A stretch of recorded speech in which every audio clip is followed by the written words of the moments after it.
মানিরাম সবাইকে ঈদের শুভেচ্ছা। আশা করি সবাই ভালো আছেন। ব্যস্ততার কারণে আমি ভিডিও দিতে পারি নাই। আজ এমন একটা ভিডিও নিয়ে এসেছি যেটা মনে হয় সবারই দরকার। দীর্ঘ 1 মাস যাবত রোজা থাকার কারণে ঈদের সময় অনেক বেশি ভারী খাবার খেয়ে অনেকের পেটে সমস্যা হয়। আমাদের বাসায় এরকম প্রবলেম হয়েছে। যাই হোক, এই যে থানকুনির পাতা প্রথমে আমি ধুয়ে নিচ্ছি। বুঝতেই পারতেছেন এটা থানকুনি পাতার ভর্তা হবে। ভালো করে কসলাই পানি দিয়ে ধুয়ে নিতে হবে যাতে কোনো ময়লা জয়লা না থাকে। তারপরে এই যেরকম একটা চাল নিতে উঠোই নেবেন, নিয়ে পানিটারে জড়াই নেবেন, নিয়ে যে আমি শিলফাটাই বাটবো, এই জন্য ফাটাটা ওইগুলো সব ভালো করে ধুয়ে নিলাম।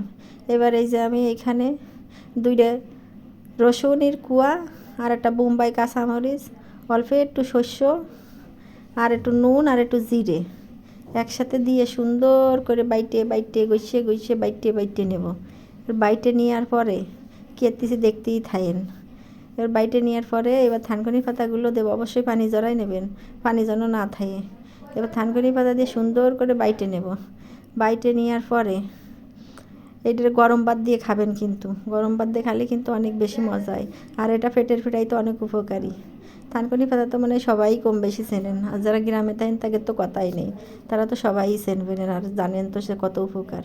এটা বাটার পরে আমি এর মধ্যে একটু সরষের তেল দিয়ে মাখাই নেব। মাখাই নিলে স্বাদ আরও দ্বিগুণ হয়ে যাবে, খুবই টেস্ট হবে খাতে। এইভাবে আপনারা সহজে এই ভর্তাটা বানিয়ে নিতে পারেন। তারপরে কি আর বট্টো ফেলাই দেবো না, এই জন্য আমি ভাত কয়টারে পাটাই দিয়ে মুইছে নেব, নিয়ে এটা আবার খাইয়ে ফেলবো।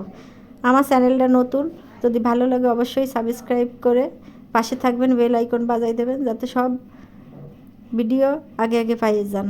আর আমি গ্রামের মানুষ, ভাই আমার কথা একটু গ্রামের মতোই টানটন আছে, কিছু মনে করেন না।